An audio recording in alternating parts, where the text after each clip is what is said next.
नमो अरिहन्ताणं नमो सिद्धाणं नमो आयर्याणं नमो उवच्छायाणं नमो लोये सौवसाहुणं नमः श्रीवर्धमानाय निर्धूतकलिलात्मने सालोकानां त्रिलोकानां यद्विद्यादर्पणायते। ये मांगलिक ग्रंथ श्री रत्नकरण जी श्रावकाचार्य है। इसके रचयिता आचार्य भगवान श्री समंत भद्र स्वामी है। इसमें चौथा अधिकार यहाँ प्रारंभ किया था, जिसका नाम है शिक्षाव्रत अधिकार। किसे कहा शिक्षाव्रत? बोलो। हाँ, जो मुनि बनने की शिक्षा दे, जिसके पालन करने पर मुनि जीवन में जो बातें बनती है उनका अभ्यास होने लगे, तो उन चीजों को बोलते हैं शिक्षाव्रत। ये है शिक्षा देने वाले। कोई सोचे कि अपन तो एक काम करे, बच्चे लोग क्या करते हैं, थोड़ा बहुत पढ़ लेते ना, तो कहते हैं अभी हम मुनि बनने की शिक्षा हमारी चल रही है। कैसे चल रही है? बोले अभी हम नहाए नहीं, नहाते नहीं अभी हम 2-3 दिन तक, तो स्नान का हमको अभ्यास हो रहा है। हम ब्रश नहीं कर रहे, जैसे आलसी होते हैं ना, मैं ब्रश नहीं किया, ब्रश क्यों नहीं कर रहे? जैसे अपना मुनि जीवन का अभ्यास हो रहा है, शिक्षा मिल रही। ये शिक्षा लेने वाली चीजें ये नहीं है, ये तो आपका प्रमाद है, ये तो आलसी है। शिक्षा लेनी यदि मुनि बनने की वास्तव में, तो ये व्रत है, उन व्रतों से शिक्षा मिलती है। समझ में है ना? ऐसे ही कुछ भी करने लगे, कल को बोले भैया मैंने कहा एक बफेट में कि खाना ऐसे नहीं खाया करो, बैठ कर खाना खाया जाता है, खड़े होके नहीं खाते हैं। खड़े होके खाना तो ये पशु जैसा खाना है। पशु होते हैं, कहीं भी खड़े होके खाने लग जाते हैं, कहीं भी कुछ भी कर लेते हैं। तो बोले कि नहीं आप समस्या नहीं होगी। क्या नहीं समझते, समझा दो। बोले मुनि, ये तो मुनि अवस्था का हम अभ्यास कर रहे हैं। क्यों? बोले आपको पता नहीं, मुनि खड़े होके भोजन करते हैं। 1 बार दिन में ले आहार, खड़े अलप निज पान में। तो खड़े होके करते हैं, हम भी खड़े होके कर रहे हैं।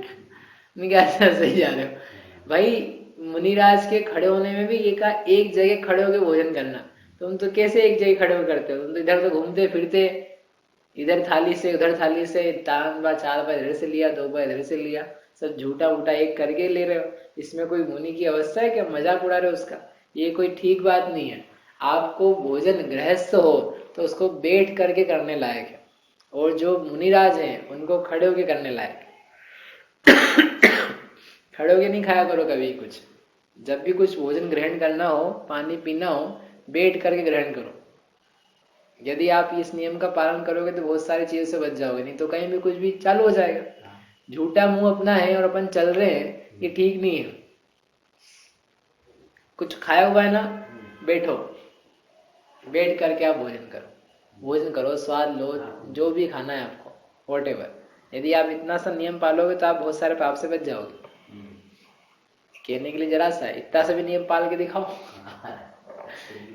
कुछ भी खाएंगे या पिएंगे तो बैठ करके ही खाएंगे या पिएंगे, खड़े होकर के नहीं खाएंगे पिएंगे।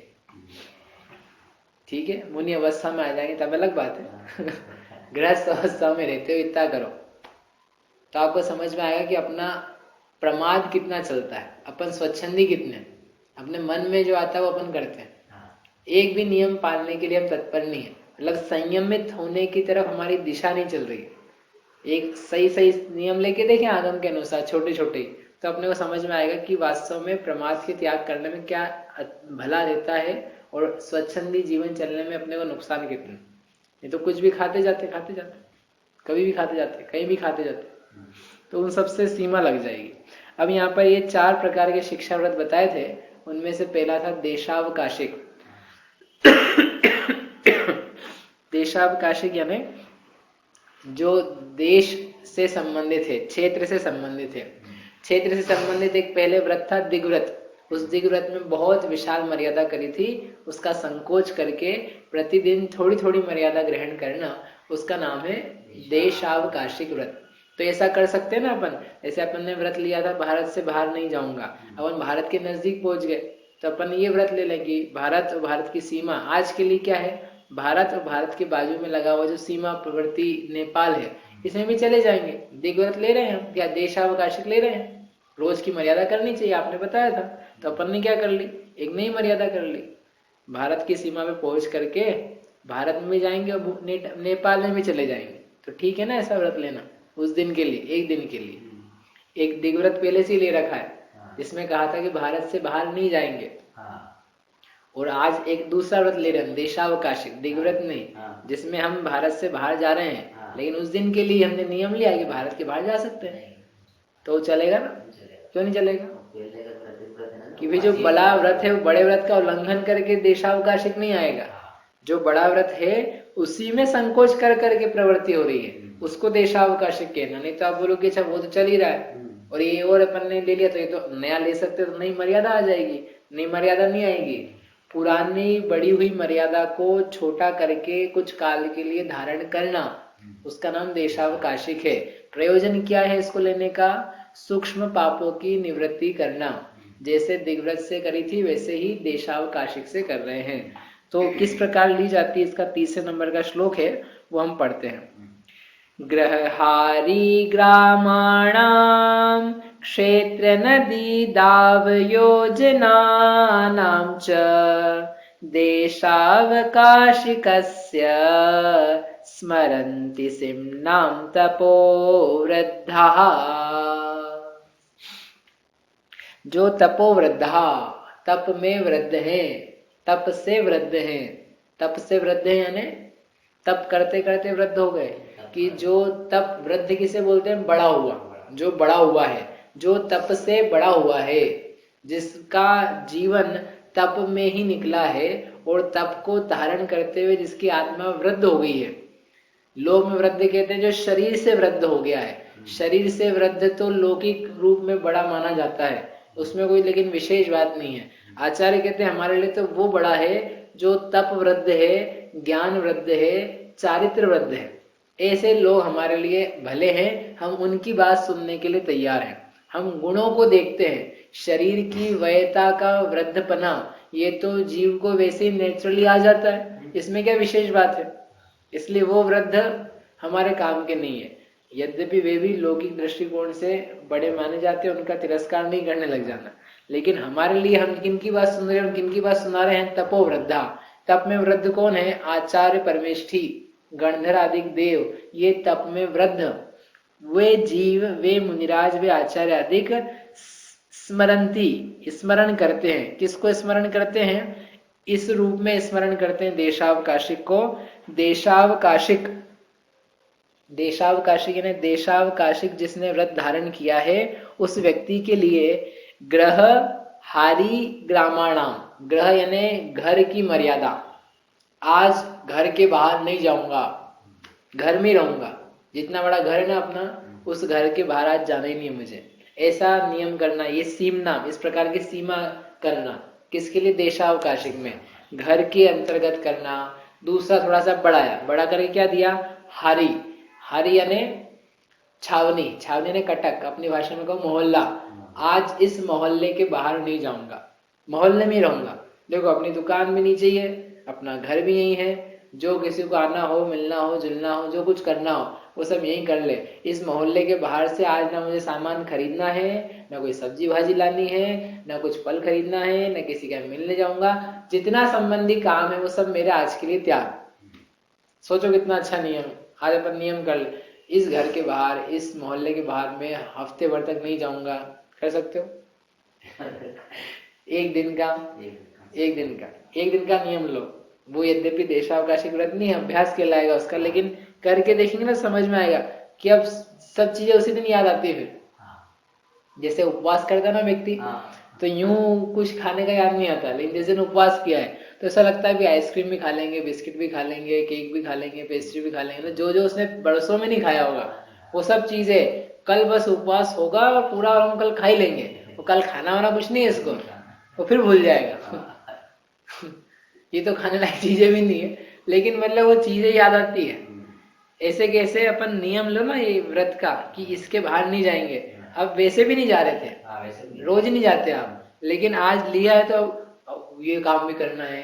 अब अपन सीमित हो गए, आज अपन जा ही नहीं सकते हैं, ना बाजार जा सकते हैं, ना खरीदी कर सकते हैं, ना सब्जी भाजी ला सकते हैं, ना उससे मिल सकते हैं, ना फोन में बात कर सकते हैं। अब वो चित्त उसी में घूमने लगता है। किसका? रागी जीव का। जिसको उसमें राग है, जिसने अभी तक लिया नहीं है, जिसको प्रमाद है, तो वो लेता भी है तो उसको चित्त जाता है। तो अपन करेंगे तो समझ में आएगा अपना प्रमाद और चित्त की विकलता, अधूरापना कितना है। तो ऐसा मोहल्ले का भी नियम लिया जाता है। अकेला ऐसा नहीं कि इंदौर का ही, मतलब इतनी छोटी सीमा भी होती है, घर की सीमा, मोहल्ले की सीमा, आगे बढ़ करके नहीं, हमको इतनी सीमा से काम नहीं चलेगा, जाना आना पड़ेगा, रहता है ऐसा व्यवहार। तो ग्रामाणाम, ग्राम की सीमा, आज गांव के बाहर नहीं जाऊंगा। अब गांव क्या है, कोई गांव में रहता है, कोई बड़े शहरों में रहता है, तो उसके लिए गांव समझना कि जो सबब है, समझो जैसे इंदौर है, तो इंदौर में अपना एरिया कितना है, मोहल्ला तो है मल्हारगंज, ये यहाँ की गली से लेके यहाँ तक की गली है अपना मोहल्ला। और अपना ग्राम कितना कहलाएगा, बोलो बड़े गणपति से लेकर के राजवाड़ा तक एक एरिया। आप अपने स्मृति नगर में रहते तो स्मृति नगर, शिक्षक नगर, वो जो आजू बाजू के 2-3 है, तो समझ लो वो एक ग्राम। गांधीनगर के एरिया का वो एरिया अपना। बम्बई वगैरह में चले जाओ तो जो जो उनके सब स्टेशन हैं, वो अपना अपना एक गांव, मतलब मोहल्ले से बड़ा है और शहर से छोटा। फिर और बड़े गए तो शहर की मर्यादा, नगर की मर्यादा, इस प्रकार की मर्यादा करना। क्षेत्र, क्षेत्र यानी खेत, इस खेत के बाहर नहीं जाऊंगा, मतलब जो एक खेतों की बाउंड्री ना, भाई शहर में रहते हुए लोग रहते हैं और उसके बाहर खेत बसते हैं, खेत शहर के बीचों बीच नहीं हुआ करते हैं, बाहर ही होंगे ना, तो खेत की मर्यादा की उन खेतों के बाहर नहीं जाऊंगा। खेत, शहर में रह रहा हूँ, वो खेती करने भी जाना पड़ेगा, तो खेती तक तो जाऊंगा, लेकिन उसके बाहर नहीं जाऊंगा। जैसे क्षेत्र की मर्यादा कर लेना। फिर क्षेत्र की मर्यादा नहीं, खेत वगैरह की। नदी, नदियों की मर्यादा करना, इस नदी के पार आज नहीं जाऊंगा, यमुना के पार नहीं जाऊंगा, छिपरा के पार नहीं जाऊंगा, छिपरा तक तो जाऊंगा, छिपरा के पहले घूम सकता हूँ, ला सकता हूँ सामान, उसके बाजू बाहर नहीं जाऊंगा। दाव, दाव की मर्यादा, दाव यानी दावानल सुना? दावानल क्या होता है? दावानल जंगल की आग। तो दावानल में क्या शब्द है? दाव और प्लस अनल, दावानल। दाव यानी वन और अनल यानी अग्नि, और दोनों को मिला दिया तो बन गया दावानल, वो शब्द दावानल। इसलिए यहाँ पर दाव शब्द है, दाव यानी वन, ठीक है। तो दाव यानी वन की, इस वन के बाहर नहीं जाऊंगा। अब क्या है कि ये अलग अलग देते हैं ना, तो अलग अलग प्रकार के लोग हैं, तो वो अपने अपने हिसाब से मर्यादा करेंगे। गांव वाला है तो गांव की मर्यादा करेगा, कृषक है तो क्षेत्र के अनुसार करेगा, कोई वन जंगल के समीप बस रहा है या जिसका कामकाज वन में आने जाने संबंधी रहता है, कोई लकड़हारा है तो लकड़हारे को लकड़ियां काटनी है और वो व्रती भी है, तो भाई मैं क्या करूं, मैं इस वन के बाहर नहीं जाऊंगा, मेरा काम इतने में चल जाएगा, इसके बाहर जो कुछ होता हो, वन के बाहर लकड़ियां बिकती हो, मिलती हो, तोड़ने के लिए मिलेगी, मैं वहां नहीं जाऊंगा, अपना वन से काम चल जाएगा, उतना ही मुझे चलाना है, नहीं भी चलेगा तो उसमें मेरी व्यवस्था बनाऊंगा मैं। इस प्रकार के भाव से उसने वन की मर्यादा करी, क्योंकि हो सकता है आपके आजू बाजू कोई वन ही नहीं है, तो आप क्या वन की मर्यादा लोगे? आप तो यही कह सकते हो कि मेरे लिए किलोमीटर्स की मर्यादा है, या फिर मेरे लिए ये एरिया इंदौर का ये मर्यादा है, मेरा मोहल्ला मर्यादा में, ऐसे।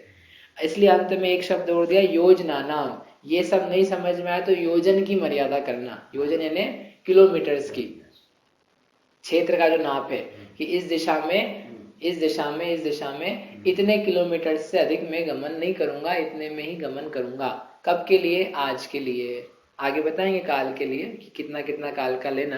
जैसे पहले वाले सूत्र में कहा था ना, प्रत्यहम, प्रत्यहम यानी प्रतिदिन, प्रतिदिन के लिए करने लायक है, प्रतिदिन मर्यादा की जा रही है, और प्रतिदिन मर्यादा की जा रही है तो आप रोज की भी कर सकते हैं, और आगे जैसा बता रहे हैं कि रोज कहाँ कहाँ रखेंगे, इकट्ठे ले रहे हैं हम, तो कि महीने भर के लिए इंदौर नाम के क्षेत्र से बाहर नहीं जाएंगे, इंदौर में ही अपना कामकाज, भोजन पानी व्यवस्था सब बनाएंगे, ठीक है। इस प्रकार से ये देशावकाशी के लिए सीमनाम स्मरंती, सीमना मैंने सीमा को, जो सीमा बनाई है उस सीमा को तपोवृद्धों ने स्मरण किया है, यानी बताया है, विचार किया है कि जो देशावकाशिक व्रति है वह इन इन क्षेत्रों की इस प्रकार से मर्यादा करे, मतलब तरीका बता दिया आपको कि ऐसे करना। तो पहले ही बताया था, पहले तो हमने कहा था कि प्रसिद्ध, जो दिग्व्रत में बताया था ना, प्रसिद्ध वन, कटक, गिरी, सागर इत्यादि को लेकर के आप मर्यादा बांधना जीवन पर्यंत की। तो वहाँ जो बहुत प्रसिद्ध लोक प्रसिद्ध बहुत बड़ी बड़ी बाउंड्रीज है उनके लिए कहा था। यहाँ पर छोटी छोटी बातों के लिए कहा। वहाँ ये नहीं कहा था घर की मर्यादा ले लेना जीवन भर के लिए। वहाँ घर नहीं आया था, वहाँ छावनी नहीं आई थी, वहाँ ग्राम नहीं आया था। वहाँ तो ये आया था अटवी, जो बहुत बड़ी बड़ी अटवियाँ हैं, वन जंगल हैं सघन, उनकी मर्यादा, सागर की मर्यादा, नदियों की मर्यादा, क्योंकि ये प्रसिद्ध है। इनके माध्यम से देशों का क्षेत्रों का विभाजन होता है। तो इनकी मर्यादा को दिग्व्रत में याद किया था, और ये छोटी छोटी चीज है उनको यहाँ याद किया। ठीक है, क्योंकि ये थोड़े थोड़े काल के लिए है। ऐसा भी व्रत होता है, ये ग्रह का दिया ना, जैसे अब ग्रह में और थोड़ा छोटा करें, इस कमरे के बाहर नहीं जाऊंगा, इतने ही कमरे में रहूंगा। घर तो आपका बहुत बड़ा है, घर में किचन भी, चौका भी है, बेडरूम भी है, और 2 कमरे भी हैं, और भी कुछ कुछ हो सकता है, छत भी हो सकती है, गैलरी भी हो सकती है। लेकिन मेरी मर्यादा है कि आज दिन भर अपन यहीं पर उठना बैठना, भोजन पान आदि करेंगे, स्वाध्याय करेंगे, जो कुछ करना है इतने एरिया में करेंगे। कोई मंदिर जी में चला जाए प्रोषोधोपवास के दिन, प्रोषोधोपवास जो आएगा इसी में व्रत, प्रोषोधोपवास से आज का दिन इस मंदिर में ही बिताएंगे, मंदिर के बाहर नहीं जाएंगे। मंदिर के बाहर यानी जूते चप्पल भी उतारे, सब मंदिर का एरिया समझना, उतने एरिया में रहेंगे, उसके बाहर नहीं जाएंगे। जब दिन पूरा हो जाएगा, रात्रि पूरी हो जाएगी, उसके बाद ही इस क्षेत्र से बाहर जाएंगे। ऐसा ये जो व्रत है ना, ये दिग्व्रत, देशावकाशिक व्रत, ये आगे के व्रतों के लिए आधार बनेगा। सामयिक के लिए, प्रोषधोपवास के लिए, सामयिक के लिए बैठा तो ये ऐसे ही व्रत लेकर के बैठेगा, जितनी देर के लिए, 48 मिनट के लिए, 2-4 घड़ी के लिए, जितनी भी देर के लिए नियम लेके बैठे, इतनी देर ही यहाँ पर हूँ, इसको छोड़ करके अन्यत्र सब जगह जाने का मेरे त्याग। तो ये आगे के व्रतों के लिए बेस बनेगा, विरक्ति आएगी इससे देखो, ऐसा नियम तभी हो सकता है जब अपन ये निर्णय कर लें कि बाकी के क्षेत्र से मेरा प्रयोजन नहीं है, वो प्रयोजन निकल भी आएगा तो भी मेरे व्रत से बड़ा नहीं होगा।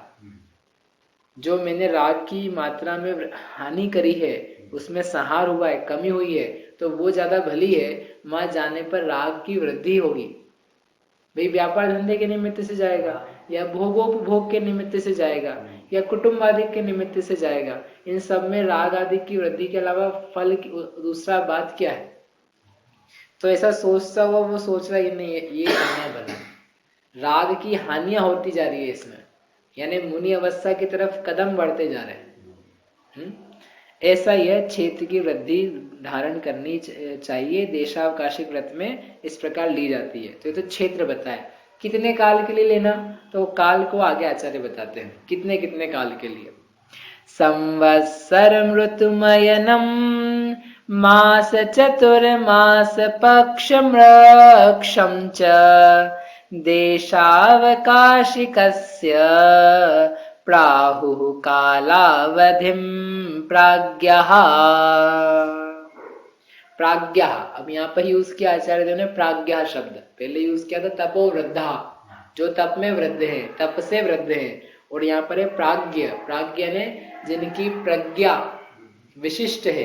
प्रज्ञा मतलब ही होता है जो प्रकृष्ट ज्ञान है, प्र प्लस ज्ञ, ज्ञ यानी जानना, और प्र यानी प्रकृष्ट रूप से जो विचक्षण जानने वाले हैं, उनको बोलते हैं प्राज्ञ पुरुष। बहुवचन लगाया तो प्राज्ञा।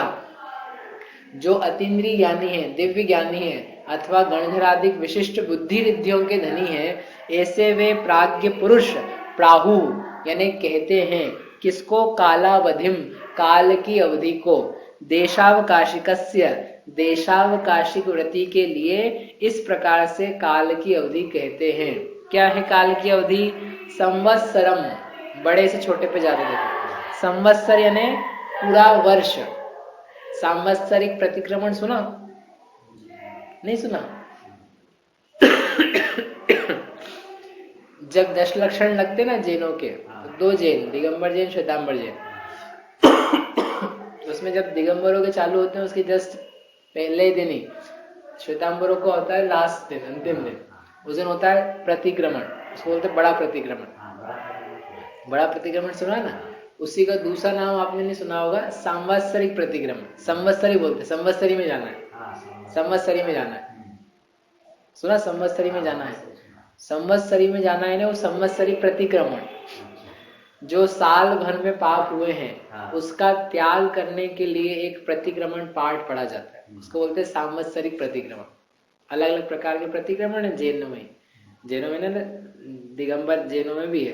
पाक्षिक प्रतिक्रमण, पाक्षिक नहीं, पहले रात्रिक, फिर दैनिक, फिर पाक्षिक, फिर देवसिक, पाक्षिक, मासिक, फिर चातुर्मासिक और सांवत्सरिक। अपने में भी है। हाँ, रात्रि में किए हुए दोषों का त्याग करना दिन में, तो वो कहलाता है रात्रिक प्रतिक्रमण। दिन में किए हुए दोषों का रात्रि में त्याग करना वह दैनिक प्रतिक्रमण। रात्रि और दिन में किए गए दोषों का त्याग करने के लिए प्रतिक्रमण वह देवसिक प्रतिक्रमण। पक्ष में किए गए यानी 15 दिन में किए गए दोषों का त्याग करने के लिए करना वह पाक्षिक प्रतिक्रमण। फिर महीने भर का मासिक, 4 महीने का चातुर्मासिक और साल भर का सांवत्सरिक। तो आपको शब्द इसलिए बता रहे ताकि याद करने में सरलता रहे। संवत्सर आया ना, संवत्सर यानी एक साल, एक वर्ष को बोलते संवत्सर। तो एक संवत्सर की प्रतिज्ञा करना, एक साल तक इस घर के बाहर नहीं जाऊंगा। एक साल तक कर सकते हैं ऐसा, कोई करता हो तो करता हो, करना कितना मुश्किल हो सकता है।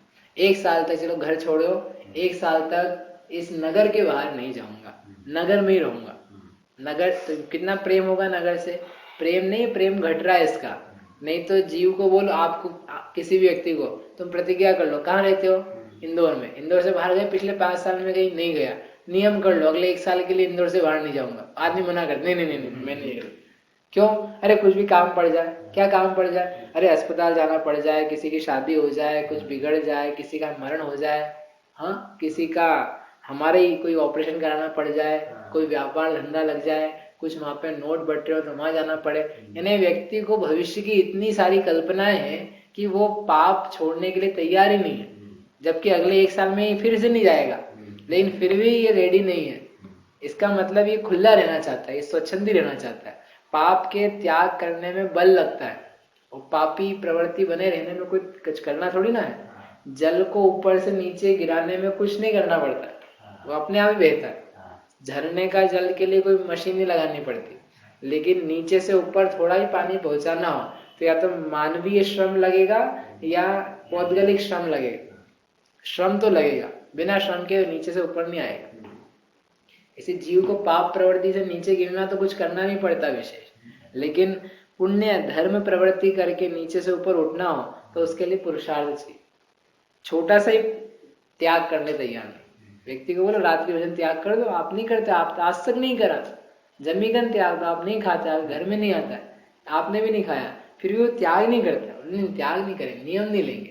क्यों, वो कुछ हो जाए कल वो खाना पड़ा, मतलब वो मन का जो भीतर का चोर है ना, वो चोर काम करता रहता है कि नहीं नहीं नहीं त्याग नहीं करना, अपने को त्याग नहीं करना।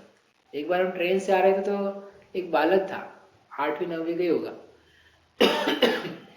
भोपाल, विदिशा से भोपाल आ रहे थे, तो मिला तो ऐसी बात हुई, तो बोले कि देखो भैया त्याग नहीं करना चाहिए। जैन ही था, मैं कैसी बातें कर रहा है, बोले हमारे एक भैया जी आए थे, वो कह गए, बोले त्याग मतलब आप पूरे छोड़ो लेकिन त्याग कभी नहीं करो, त्याग तो करना ही नहीं चाहिए। मैंने कहा है ऐसा क्यों, बोले कि त्याग करने में टूट जाता है, दोष लगता है, पाप लगता है, इसलिए अपने को त्याग, जो नहीं बुरी बातें ना करने लायक वो नहीं करें अपन, वो तो अपन करेंगे, मतलब करेंगे नहीं करेंगे उसको, रात्रि भोजन नहीं करेंगे, जमीकन नहीं करेंगे, बाजार का नहीं खाएंगे, लेकिन नियम नहीं लेंगे। क्यों, क्योंकि चूक हो सकती है उसमें। इनका ऐसा कैसा उपदेश है, ये जैनों में ऐसा उपदेश संभव ही नहीं है, क्योंकि ये तो ये कह रहे हैं कि भाई तू जब तक त्याग नहीं करेगा तब तक तुम्हारे परिणाम उस विषय में बने हुए हैं, वो जब बने हुए हैं तो तुम्हें फिर धर्म की उपलब्धि कैसे है, पुण्य की उपलब्धि भी श्रेष्ठ कैसे है। नहीं कर रहे हो, पाप कम लग रहा है तो बराबर है, लेकिन नियम लेना यानी ये एक विशेष बात है। हम भविष्य में नहीं करेंगे, हो जाएगा एक अलग बात है, व्रत भंग हो गया और व्रत भंग किया, इनमें कितना अंतर है। शादी तोड़ना और शादी टूट जाना एक बात है, नहीं हम शादी नहीं करेंगे, पता नहीं टूट नहीं जाए, तोड़ नहीं दे है भाई, ये कोई बात थोड़ी ना है। टूटती भी है लेकिन फिर भी लोग कर ही रहे ना, तो क्या तोड़ने के लिए करते हैं, तोड़ना अलग बात है, टूटना अलग बात है। ऐसी व्रत भंग करना अलग बात है, भंग हो जाना कदाचित, और टूट भी जाए, प्रयास किस बात का रहता है कि नहीं नहीं बना रहे, संबंध बना रहे, ठीक से हो जाए। तो ऐसे व्रत कदाचित भंग हो भी जाए, दोष लगा, लेकिन उसको हम कैसे वापस प्राप्त कर लें, वो प्राप्त करना श्रेष्ठ है। ऐसा भाव यदि पैदा नहीं हो रहा है, उल्टा हमने दिमाग बना दिया कि त्याग नहीं करेंगे, प्रतिज्ञा नहीं लेंगे, नियम नहीं लेंगे, तो अपनी बुद्धि समीचीन नहीं है। अपन ले ना पाए किसी कारण से ये अलग बात है, लेकिन हमारा भाव ही ऐसा कि लेना ही नहीं है, लेना अच्छा नहीं होता है, फंस जाते हो उसमें। तो यानी इसका अर्थ ये है कि वो भगवान भी तुमको फंसे हुए दिखेंगे, मुनि महाराज फंसे हुए दिखेंगे, ये फंस गए मुनि महाराज, व्रत ले रहे हैं महाव्रत, ये अनुव्रत है ना, फंस गया बेचारा। ऐसे ही जो बैचलर होते हैं ना, वैसा कहते हैं विवाहितों को, फंस गया बेचारा। क्या फंसा है कि वो इच्छा पूर्वक गया, बुद्धिपूर्वक गया, तो उसमें फंसने वाली काय की बात है? ये तो अच्छा मान कर ही गया है, और उसको अच्छा लग भी रहा है उसमें। विवाहित भले कहता रहे कि मैं पत्नी से प्रसन्न नहीं हूं, और पत्नी कहती रहे, लेकिन दोनों एक दूसरे को छोड़ के तो बताओ, इसका मतलब क्या है? दोनों को प्रेम है एक दूसरे से। वो तो कहने में की बात है लोक में कि अच्छा नहीं लग रहा या बन नहीं रही, जो भी है, हम फंस गए। बाकी वो सब हंसी मजाक की चीज है, वास्तविक नहीं है। वास्तविक होती तो ये टिकता नहीं, भाग जाता कब का। तो ये व्रत लेना साल भर का कितना महत्वपूर्ण है आप विचार। दूसरा दिया उन्होंने ऋतु, संवत्सर का नहीं हो तो ऋतु का लेना। ऋतु बताई थी पहले, ऋतु क्या होती है? 2 महीने की एक ऋतु। साल भर में 6 ऋतु है, और 6 ऋतु कैसे? हर 2 महीने में नई ऋतु होती, ग्रीष्म ऋतु, शिशिर ऋतु, वसंत ऋतु, हेमंत, शरद, ऐसे 6 काल आते हैं। तो उन 6 कालों को 6 ऋतु कहा जाता है, 2-2 महीने का, यानी 2 महीने का नियम लेना। तीसरा दिया आचार्य ने 2 महीने का नहीं, कोई अयन, अयन यानी 6 महीने का एक अयन, 3 ऋतुओं का एक अयन होता है। एक ऋतु 2 महीने की, तो एक अयन कितनी देर का होगा? एक अयन में 3 ऋतु, एक ऋतु में 2 महीने, तो 6 महीने का। तो एक अयन का नियम करना यानी 6 महीने का नियम करना। मास यानी महीने का नियम करना। चतुर्मास यानी 4 महीने का नियम करना। पक्ष यानी 15 दिन का नियम करना। वृक्षम, वृक्षम यानी, वृक्ष यानी होता है नक्षत्र, नक्षत्र होते हैं। कौन से नक्षत्र? अश्विनी, भरणी, कृतिका, ऐसे अलग अलग प्रकार के 28 नक्षत्र जैन ज्योतिष में माने जाते हैं। सूर्य की गति के अनुसार और चंद्रमा की गति के अनुसार उनको नापा जाता है। तो वो नक्षत्र के अनुसार कि इस नक्षत्र तक हम ये काम नहीं करेंगे, काम क्या, इस मर्यादा के बाहर नहीं जाएंगे। जैसे हर दिन एक नक्षत्र बदल जाता है चंद्रमा के अनुसार, सूर्य के अनुसार टाइम लगता है, लेकिन चंद्रमा के गति के अनुसार हर दिन नया नक्षत्र आता है। तो नक्षत्र का नियम लिया कि अश्विनी नक्षत्र रहने तक हम क्या करेंगे, ये कार्य इस सीमा के बाहर नहीं जाएंगे। रोहिणी नक्षत्र आएगा तब, या रोहिणी नक्षत्र रहेगा उस काल तक घर के बाहर नहीं निकलेंगे। रोहिणी के कारण नहीं, काल की मर्यादा बांधने के लिए। नहीं तो लोगों को लगे अच्छा पुष्य नक्षत्र आ गया तो पुष्य में ये काम करते हैं, रोहिणी में ये काम करते हैं, भरणी में ये काम करते हैं, कृतिका में ये काम करते हैं। भाई नक्षत्रों से हमारा बस टाइम नापने का तरीका है, दैट्स ऑल। इससे ज्यादा विशेष हमें उससे प्रयोजन नहीं है।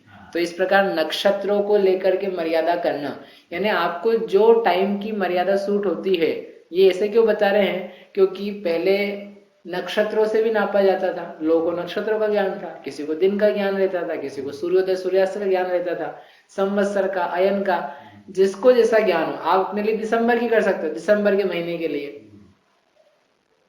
अगस्त के महीने के लिए, इस टाइप के लिए। गर्मी का जो सीजन है उस सीजन के टाइम पे इस क्षेत्र को छोड़ के बाहर नहीं जाएंगे। ऐसे प्रसिद्ध काल की मर्यादाओं को लेकर के अपने व्रत की मर्यादा बांधना क्षेत्र की, उसका नाम है काल का और क्षेत्र का परिमाण करते हुए देशावकाशिक व्रत लिया। काल इसमें क्यों बताया? जैसे भोगोपभोग में बताया था कि इस प्रकार से काल बांधा जाता है, उसी प्रकार से यहाँ पर भी काल बताया, क्योंकि ये थोड़े टाइम के लिए। भोगोपभोग में भी एक श्लोक आया था जिसमें ये सब काल का परिमाण बताया था, दिन, महीना, घड़ी, घंटा, दिवस, साल भर, 6 महीना इत्यादि। ऐसे यहाँ भी बताया, क्योंकि ये भी नियम है, यम नहीं है, हमेशा का नहीं है, थोड़े समय का। थोड़े समय बाद फिर क्या करेंगे आप? उसके बाद गमन कर सकते हैं क्या उस दिशा में? 1 साल का नियम लिया था इंदौर का, उसके बाद में उज्जैन जा सकते कि नहीं? 1 साल बाद, 1 साल बाद जा सकते हैं। वापिस से नियम बढ़ा ले तो फिर नहीं जाएगा, हमारा काम नहीं, हम नहीं जाएंगे। इसी रात्रि भर का भी आप ले सकते हैं, रात्रि भर के लिए इस कमरे को बाहर छोड़ के नहीं जाएंगे, इस कमरे में ही रहेंगे, कुछ भी हो जाए। ये ध्यान रखना, लेना बोले हाँ ये अच्छा है तो ले लेंगे, ले लेना। लेकिन फिर किसी का फोन बज जाए कि देखो हमको ये हो गया है, यहाँ मिलने आ जाओ, यहाँ खाने आ जाओ, यहाँ ये हो गया है, कुछ पार्टी हो रही है, अथवा कोई घटना घट गई है, अब आ जाओ, कि अभी रात्रि भर तो नहीं आएंगे, रात्रि का नियम है। ऐसा बेकार का नियम मत लेना कि जब तक उठेंगे नहीं तब तक हमारे त्याग, किस बात का? उठने का, यहाँ इस बिस्तर को छोड़ के त्याग, जब तक उठेंगे नहीं तब तक। तो फिर क्या ऐसे कैसे उठोगे? और उसके अलावा भाई बिस्तर से उठोगे तभी तो बाहर जाओगे ना। तो ये कोई नियम नहीं काम का, ये नियम तो है काम का कि जब तक 6 नहीं बजेगी, सूर्योदय नहीं होगा, 3 घंटे नहीं हो जाएंगे, तब तक इस कमरे को छोड़ के हम नहीं जाएंगे। आप काल की मर्यादा बांधो, आप क्रियाओं की बांधने लगे कि जब तक हम सो के उठ नहीं जाए तब तक बिस्तर नहीं छोड़ेंगे, तो वैसे भी कैसे छोड़ने वाले हो? नियम नहीं लोगे तब भी कैसे छोड़ोगे? इसलिए उसमें कोई दम नहीं है। अच्छा नियम लेना, काल का बराबर बांधना। इस प्रकार से ये दोनों चीजें बताई। अब यदि ले लिया इसने व्रत तो उसका फायदा क्या है? ये फायदा और उसके बाद में अतिचार, ये 2 चीजें हैं, इसको अपन आगे की क्लास में करेंगे। ये अच्छा व्रत है, भले दिग व्रत नहीं हो, लेकिन इसके अभ्यास को तो जीव कर सकता है।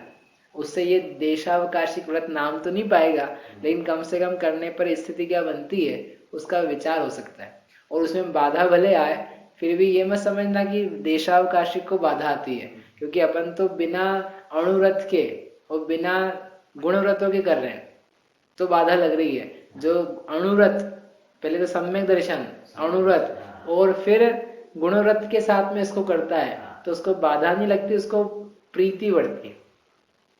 तो कैसा लगता होगा? ऐसा करने के लिए थोड़ा सा प्रयास करना, 2 घंटे के लेना, 1 घंटे के लेना। जैसे 5 अणुव्रत है, हाँ, तो एक करके भी ले सकते हैं क्या? हाँ ले सकते हैं, लेकिन वो अणुव्रत नाम नहीं पाते हैं, क्योंकि पापों का एक देश पूरा त्याग करे तब वो अणुव्रत ही कहलाता है। एक व्रत आप लोगे तो लेने की को मना थोड़ी ना है, पापों का त्याग एक करो, पूरा करो, थोड़ा करो, अच्छा ही है, लेकिन उसका नाम अणुव्रत नहीं है। अणुव्रत तब होंगे जब वो 5वां ले लोगे ना आप, तब अणुव्रत कहलाएगा। प्रैक्टिस अभ्यास के हिसाब से, अभ्यास के रूप में तो आप देखो ना, आप कर ही रहे हो सब चीजें।